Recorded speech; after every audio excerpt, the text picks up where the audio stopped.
walked out and there was just water pouring down the street. It was late in the day. You're probably already home. I was actually, Sleeping. Yeah. I was actually down at Branson. All the guys didn't look real happy to be there because it was probably about time to get off work. They didn't tell me about that one, but that's okay. If they took care of it and nothing happened, I don't even, it's like one of those things, if there wasn't any problems, I don't really need to know about it. When it's squirting up out of the pavement. Yeah, you know you got a problem. Yeah. We need to get another person over on that side. Is the mayor working on it? I told the mayor, I Is he had a waiting discussion for with the mayor. suggestions? He's probably waiting for suggestions if I had to guess. Because in June, my term is up. Steve and I learned that when we were discussing this with Darren and Doug a few months back. And Darren walked in and said, so are you, you know, Steve was saying, you know, ready to get, because he travels a lot. He says, so when you're ready to leave? He said, well, I don't know. When's my term up? And he said, this month. So that was his last meeting. Boom. Yep.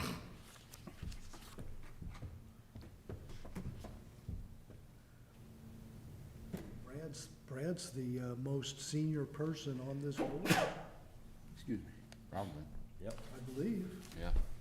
Sure, you're wrong before Mike. That's the seniority, not age. We know that. I remember you and I being over there, and I came over because you were on that state ethics committee, and you couldn't move until you got off of that. That's right, yeah. So here we are. Years How later. old's the treatment plant? It is 20? 15, 16 years old. I came on right before then.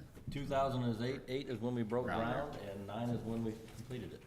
Yeah. 8 broke ground, so I mean, I was probably came on in, I don't know, 5, 6 or 7, something like that. Yeah. You should know Times were everything there good. is We to broke know. ground in April of 2008, and we put it online in June Gravity. of 2009. Gotta Although have you can prove that wrong.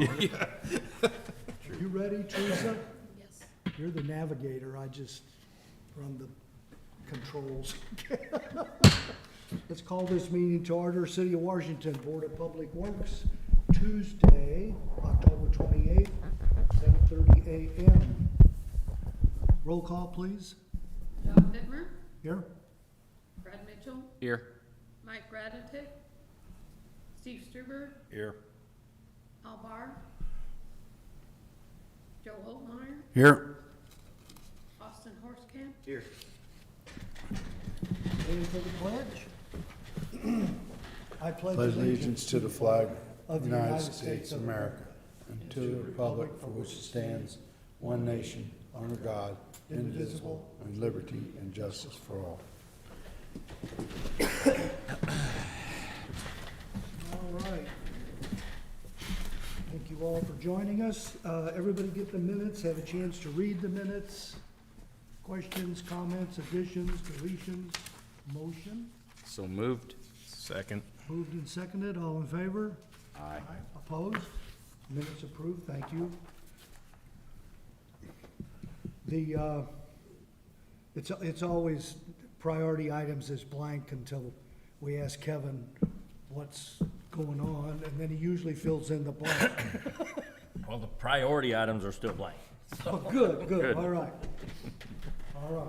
We have things going on, but they're not, you know, meat of a priority is we got a big old hole in the side of the water tower or something. That's a priority. Yeah, yeah, we don't want that. We don't want that. Let's see. Where does this, Well, that's gonna fall Backhoe underwater. fall Yeah, under. fall underwater. The Cochrane conversation will fall under wastewater. well, let's get into wastewater and see what we got going on. And we didn't put it on the agenda, just so everyone knows, it wasn't on the agenda because I wasn't sure if they were gonna be ready, and I found out yesterday, which was fine as far as I was concerned to get it out there, so, but anyway, just why it's not on the agenda. That's good. So TJ's here with, so I'll kind of start it out. As we all know, we've had for years and years and years issues with the Front Street area backing up, manholes bouncing on Front Street, the city putting trucks over top of it to keep people driving over over hitting them and falling into a manhole. Now, some people thought that we parked the truck on top of the manhole to have it not come out. That's not what we did. We parked the truck over the manhole so that people didn't drive over the bouncing manhole. So this is, I'm going to clear that up from conversations of a past. We didn't park the truck literally on top of the manhole. We just covered the manhole anyway. So we've had that for years. I've been here 25 years. I know it's a repeated story, but it's been doing it ever since I've been here. And it was more than likely, I can assume, doing it before because I heard the stories about everything everybody had to do. So what we've done to try and alleviate a whole bunch of that is we've done a lot of slip lighting, as we know, on the west end of town. We've done as much as we can, trying to find spots. We put eye trackers out. We've got a spot that we know we need to line on the east end of town that we didn't know about, which is what we use eye trackers from, the system for. We have eye trackers on the east end of town now. We have 24 of them out, which you guys approved me to do a couple months ago. But with that, we still have problems down on Front Street. So it was we asked Cochran to work along with us to try and come up with a scenario of what we could do to alleviate some of the excess load or the load that currently comes down through, which will always come down Front Street. So TJ's here with an update on what Cochran has been doing, what they've been looking at so far. And so TJ, if you want to come up and kind of give us a synopsis of what you've got going on. So my name's TJ Garbs with Cochran Engineering. I've been working with Dave Inlier on this a little bit, and I'm just here to present our findings so far. You should have two handouts. You should have the staff report, which kind of gives you a breakdown of a summary of what we're kind of thinking so far. And then there's 3 maps here, and I'll kind of flip through them as I go along here. So just looking at the status report, like Kevin was saying, we're evaluating the Walnut Street lift station. It seems that there's been some backups in the past at the draft room, the law office, and the train depot. So that's kind of why we're analyzing all this. There are gravity sewer that runs along Front Street that collects all the wastewater and runs it over to the Walnut Street lift station. There's also the West End lift station that's it's on this map, actually, the very first map you see here. Walnut Street is on the east side more so, and then you have West End lift station, which is over to the west, just to the west of there. So on this first map, you can see there is a blue line going around the service area for Walnut Street lift station, which is on the east side, and then the red outline that you see, that is the service area for the West End lift station. So pretty much everything combined here in the blue and the red eventually all goes through your Walnut Street lift station, which then pumps over to the treatment plant. So actually on the next sheet, page 2 of that, you can see a closer zoomed in version of that. So of the Walnut Street lift station, that is pumping directly east, and pretty much running along the Missouri River and going over to the treatment plant. That's what that second exhibit is showing you. So pretty much, if you guys have any questions on the exhibits, please let me know. So what's feeding though the Walnut Street lift station is an 18-inch diameter gravity sewer main. So we've been kind of looking at that a little bit.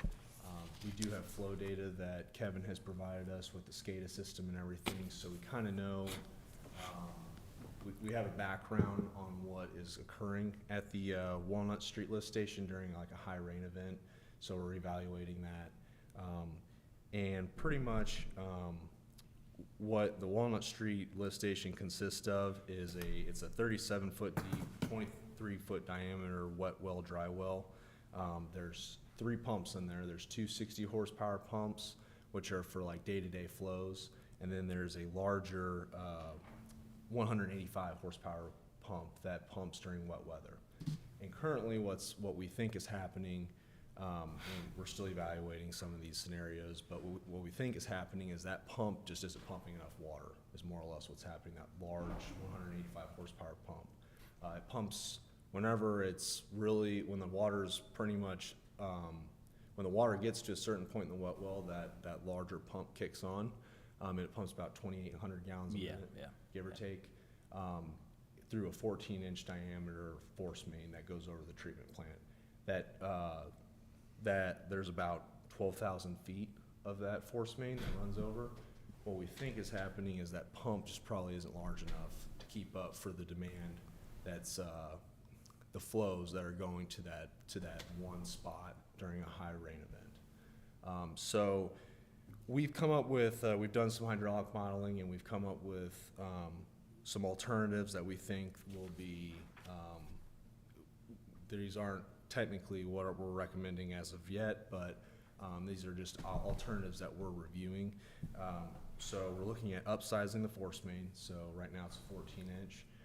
We'll upsize that potentially to a 20-inch, and just for future flows too. We're going to also accommodate that to kind of look at that as well, just for any future development, because we do feel that you saw on that first map in the red area, that's all industrial, but there's potential that growth could occur there, so we'll kind of look at that. And then also we'll look at higher capacity pumps. And there's a 185 horsepower pump now that's capable of pumping 2,800 gallons a minute. We might try to pump at like 4,500 gallons a minute. So we're going to analyze that a little bit closer. And then we also talked a little bit with Kevin about storage at the Walnut Street lift station. We could go either way with that. I feel like there's so much flow going to that one location, it would take a ton of storage to really make it count. What we were kind of thinking was if you had some storage there at least, if something did happen to the lift station, you could have maybe 2 hours of time to work on it rather than no time at all. You know, it's just one of those things. So we're kind of analyzing that, and we may recommend that, we may not. That we've been talking to Kevin about that a little bit. So, and as of right now, we are trying to get a recommendation and everything, a final recommendation put together for you guys at your December board meeting. That was kind of the goal, I believe. So that's our goal as of right now. So this is really all these maps are for, is really, I just wanted to make sure that you guys could visualize kind of what's going on here. I realized we gave these on shorthand, so if you guys have any questions or anything, you could probably direct them to Kevin, and we can answer any questions you may have. You have any cost analysis yet? That will be a part of the final analysis. This is more just scratching the surface and really just kind of giving you an update and letting you guys visualize what you guys are kind of looking at as far as the scope of a project. We'll during the final phase of it, we'll get you costs. Okay. Would you be abandoning the 14-inch line that's there now, or adding an additional So one? we talked about that. I believe it's a cast iron. We think is that cast iron pipe. Yeah. Does that Terry, I sound- would think that's cast iron, don't we? I know it's not PVC.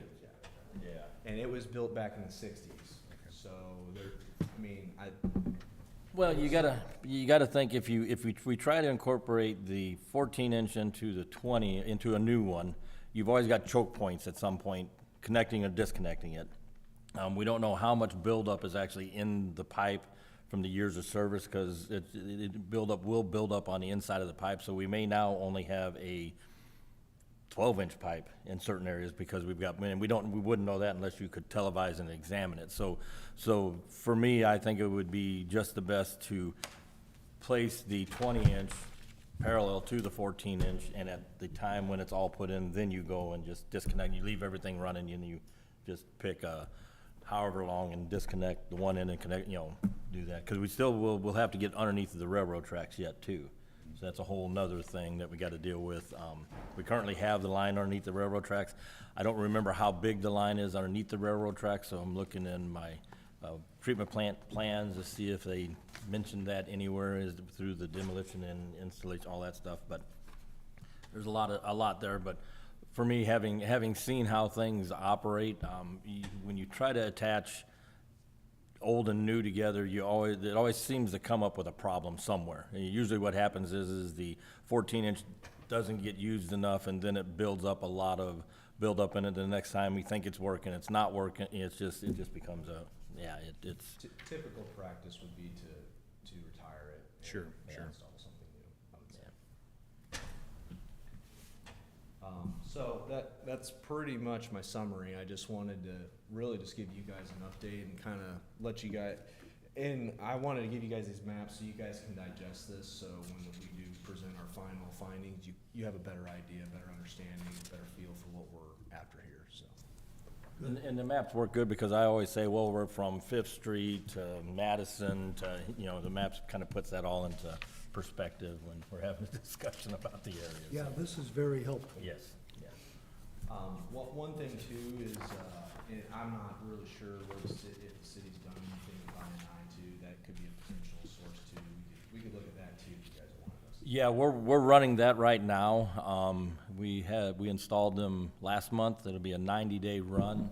We have 24 of them installed on the east end of town in that gravity side that you have on the map. I did notice in our last rain event, which was we got like an inch and a half of rain like a week ago or whatever when that came through. Watching the SCADA system, West End lift station didn't increase at all. Walnut Street's lift station increased up to about 9 feet. The big pump kicked on, maintained 8 feet until everything settled back down. So the station did what it was supposed to through that light rain, which I call light inch and a half is a pretty good rain, but it's not a 3-inch rain or these gully washes we've had. So that tells me that we know we have issues on the east end of town. We just don't know where they're at. That's where these eye trackers will help us pinpoint those areas too. Slip lining that area of where the problems are will help alleviate some of this flow. But we're always, no matter what we do, we're always gonna have infiltration and inflow. It's just the nature of the beast. You try to do as much as you can, you spend as much money as you can, but I mean, there's been communities out there that have just done like us and just you just continue slip lining and hoping you catch spots. That's where these eye trackers are gonna help us out to give us pinpoint stuff. But we're always gonna have flow down there. It's not gonna go away. As the industrial plants build, unless there's a whole new treatment plant built on the west end of town, which is a whole nother costly venture, it all has to come this way. So I don't want to be short-sighted and say, well, we're slip lining, we're gonna fix the problem. Well, it's really helping the problem, but it's not gonna fix the ever-going problem that we're gonna have, so. Slip lining just basically delays replacement of those stretches. Yeah, the slip line, it creates a whole new pipe inside the pipe. You do lose a quarter of an inch, a half inch of pipe size, but that loss, it doesn't overweigh the slip lining of it to improve the inflow amounts. So, so slip lining does create a whole new pipe inside the pipe. Basically, you've got a new fiberglass structure instead of a clay structure, and that's what we're slip lining is the clay, so. It's a very good thing we're doing. It's something that we should never stop doing. Even when I retire, it's gonna be something that somebody's gonna have to keep following and keep doing, but, so. Everything working together, trying to alleviate as much as we can, so. Any other questions? All right. Well, we'll keep working on it, and we'll have something prepared for the December board meeting for you guys. Perfect. Thank you so much. Thank you, TJ. Okay. One more thing on wastewater. Okay. It's just a conversation. So we know we have the odor issues down on Front Street. We've had those.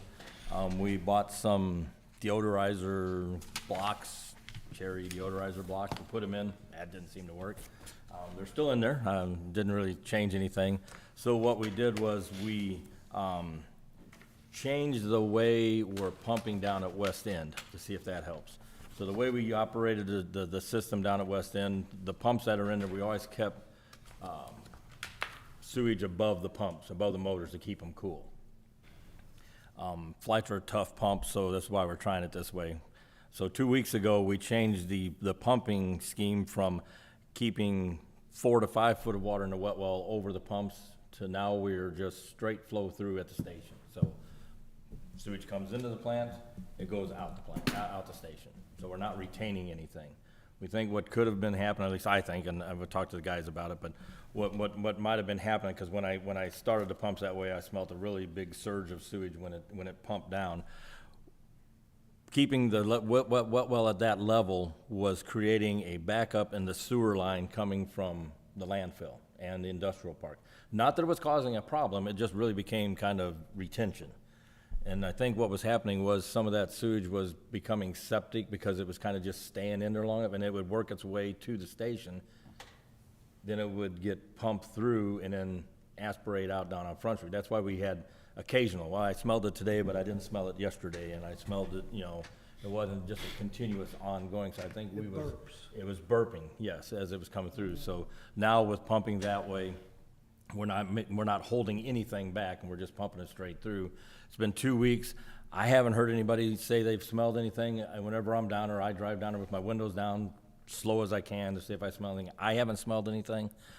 So that might be one of the fixes for it. The downfall, there is, I always like to say, every action creates a reaction. The reaction to this could be that we could overheat and burn up those pumps, running them not submerged. The pumps that are down at West End are not what Fly calls a dry run submersible, so they're not like our pumps at Walnut Street or at West Main, where they have a jacket around them of coolant that keeps them cool.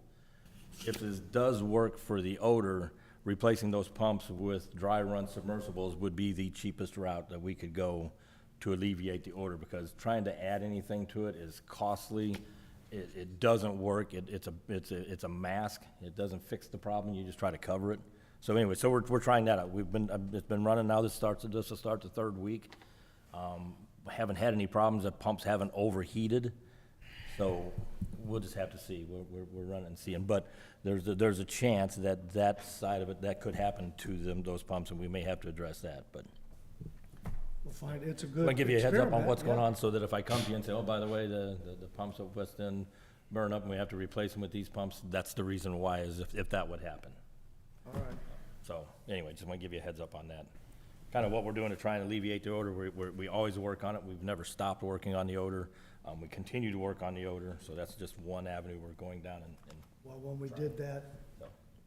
Councilman Coulter saw me and said, so whatever we put in that manhole makes it smell like there's just a big porta potty down there.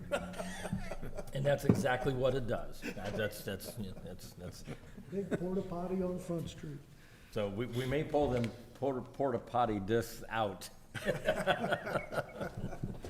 If this works, so, yeah. Okay. Anyway, that's that. Anything else on wastewater? No. Okay. Once all of this gets to the plant, we're in good shape. That's the goal. Yeah, I mean, the plant has its own operational situations, Yeah. but Okay. Water, we do have an item for the meter-based stations. yes. Explain that. So, as we all might remember, in 2012, we went to automatic meter reading, Yep. called an AMI system. And with that system, it requires 3 base units to gather all of the reads from town, and then that sends it to a recording system, 2 different offsites with census, and then we use that to incorporate it into Tyler to generate our water and sewer bills. These are our revenue-generating pieces of equipment, and they have reached their operational life. They've become obsolete, as you know, they're electronic, so they always say after 5 years, you can plan on everything electronic going out. So we've been able to limp them along as long as we can. They have no replacement parts or repair parts for them, so they need to be replaced. So Census, our Core Main is the supplier of all Census stuff in the region, the Midwest region, so we have to go through Core Main. We can't go out and bid for it or source somewhere else. It's all, through Core Main. And this is the price to replace them. Total is $209,985.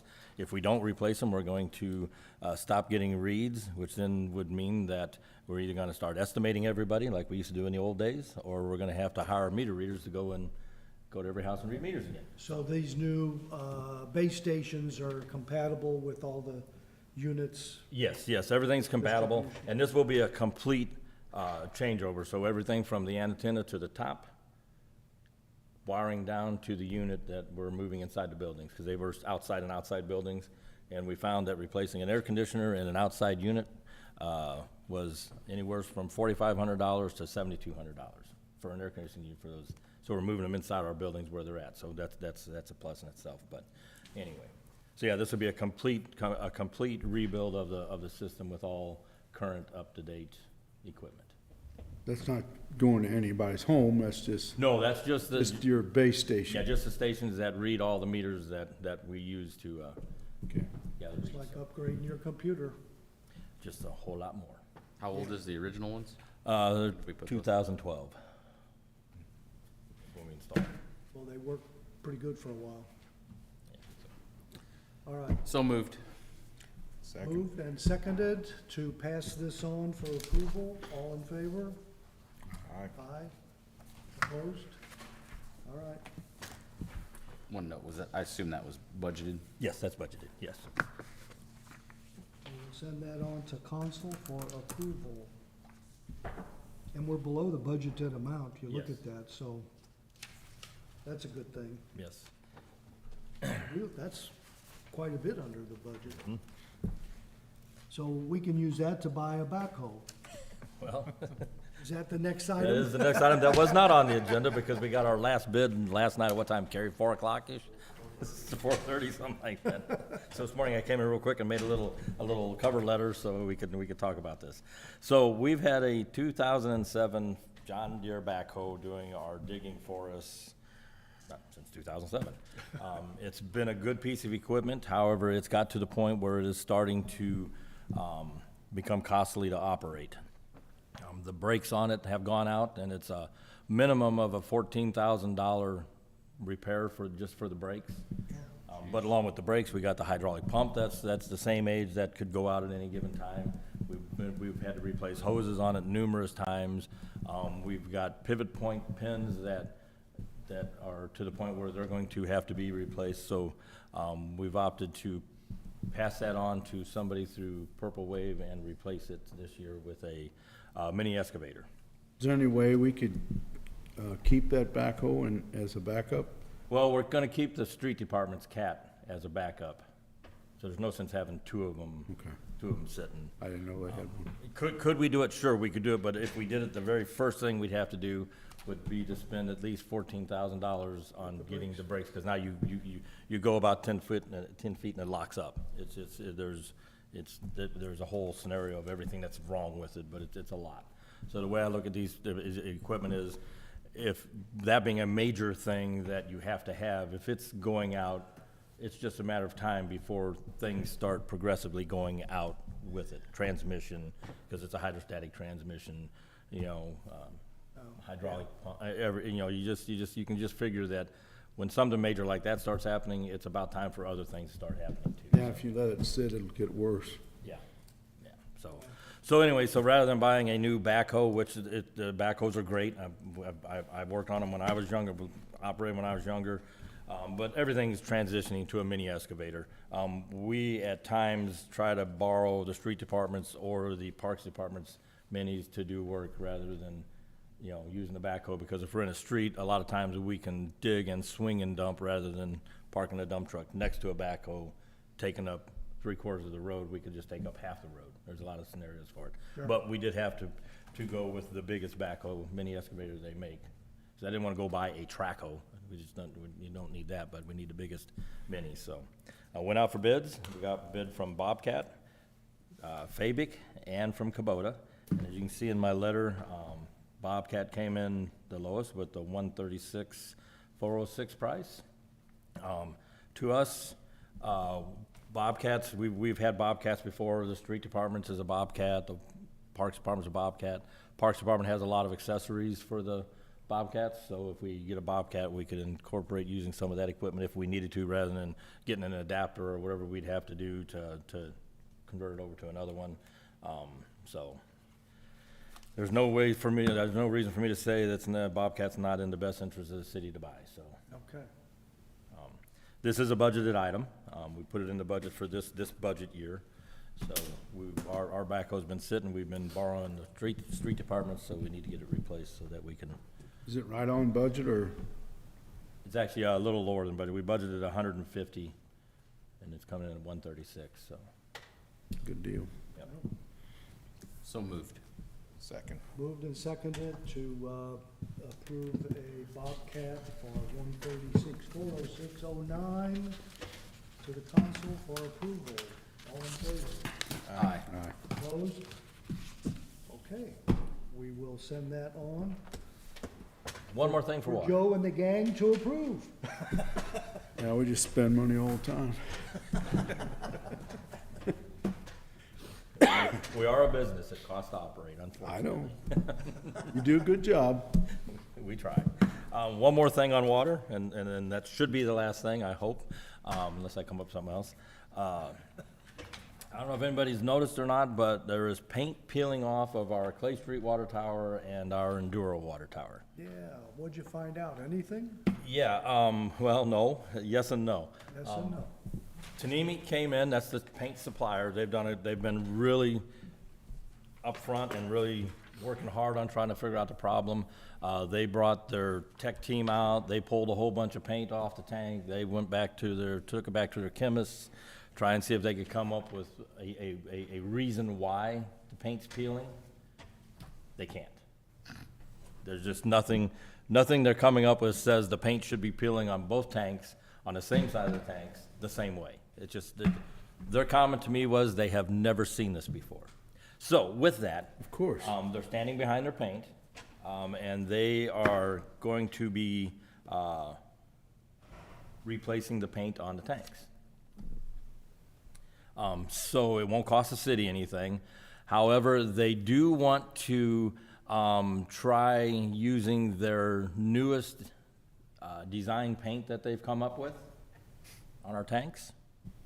So what they want to do is they want to come in, and coat the spots that the paint has peeled because they want to get cover on it, before winter. We want to try and get, the primer's good underneath, but you don't want to let primer sit all winter either. So they want to get some cover on it. So they want to come in with this, new developed paint that they're developing for water towers and put it on those spots and let it sit over the winter and see how it does. They want to use this as a pilot test town. For me, it doesn't matter. We got to get something on them. If they want to try that on it, it's going to be the same color. It'll be a little off in color, so we'll kind of have some patches. Sure. If it works and if it lasts the way they think it, the way their chemists and their designers say it will maintain through winter, that's usually the hardest time for a tank because you got, the temperature changes and everything. They may come back with an option to use that paint on both tanks to recoat them. Now, when you say that, does that mean strip and repaint the tank, or? No, so what they'll do is, they don't have to strip the tank all the way down. What they'll do is a company will come in once in the spring, it won't happen now, because it's too late in the year. In the spring, a company will come in, whoever that company is, it could be Worldwide who did the work. We're out of Worldwide's 1-year warranty on the tanks for application. So we can't go back to them and say, you did something wrong.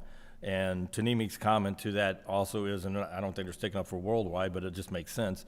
If Worldwide did something wrong, it wouldn't have been just in one spot of the tank, both tanks identically in the same spot Yeah, doing the problem. It would have been more widespread over the tanks, and then you could say, well, you did this or you did that. That's why this is weird. It's happening to both tanks. One tank was painted in the fall with the batch of paint that we had. One tank was painted in the spring with the paint they had. Same batch. Same batch of paint. The only difference is that, and it was the same company, same crews. I mean, so that's why it's so hard to figure out, because there's nothing pointing this big red arrow saying, well, that's what's wrong. So, anyway, Tanimi is going to take care of it. But anyway, so they wanted to know if they could try this paint on those spots to have it as is, and to try it, somebody's gotta be the one that tries to see if the paint's gonna work. I mean, somebody has to be that person.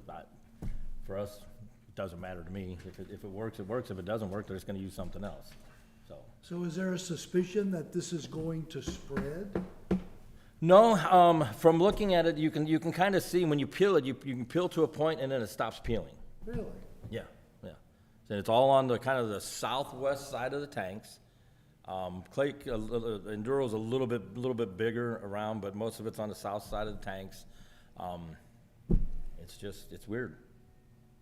I mean, you got one guy who's been with Tanemic 35 years, literally came out to look at the stuff, and he said, I've been here doing this for 35 years and I've never seen this. He said, I've seen paints peel, he said, but not like this. He said, usually and it bubbled from underneath. Whatever happened caused it to bubble from underneath. You could see bubbles, and where that bubble was where it started. Yeah, so, I don't know. Wow. I don't know, I'm not a chemist, I No. don't do paint. I try to fix the problems and not cost the city any money, so Yeah. this is the way we're gonna fix it, is Tanemi's gonna cover the cost, but they do want to try this new design of paint that they're trying. So what it is, it's swimming pool paint that they're trying to convert over to tank paint, water tank paint. That new stuff. The new stuff, yeah, so they had to do some, whatever stuff they do, but they're, so anyway, so, if it lasts in a swimming pool with a bunch of chlorine banging against it and people and everything else, it should work on a tank with just the climate hitting it, so, anyway, we'll find out. Okay. When will they be out to patch or repair what's there? Well, they're hoping to get it done in November, so, but it's gonna be a window, they can't do it now, but if we, so they're looking at trying to find some windows of weather where they're forecasting a little bit better weather, and see how it goes, but definitely wanna get something over before the hard winter hits, because the primer even though it's zinc primer, which is a very tough primer, it can be affected by that, and we don't really wanna have to go down and take the primer off to start over, so. Anyway, just want to give you guys an update on that, let you know we're working on it. It's like everything in municipal government, it takes time, it's Yeah. slow, but, we're Okay. working on it. Okay? Any other questions on that? Anything? Any other subjects? Our next meeting scheduled for, where's it at? November 25th. With that, we'll take a motion to adjourn. So moved. Second. Moved and seconded, all in favor? Aye. Meeting adjourned, thank you. Thank you all. Well, we didn't spend Thorbenton money, but we always spend. Always spend money. Austin, have a good day. This information from Cochrane is very good, thank you. Sounds like it was all budgeted, so.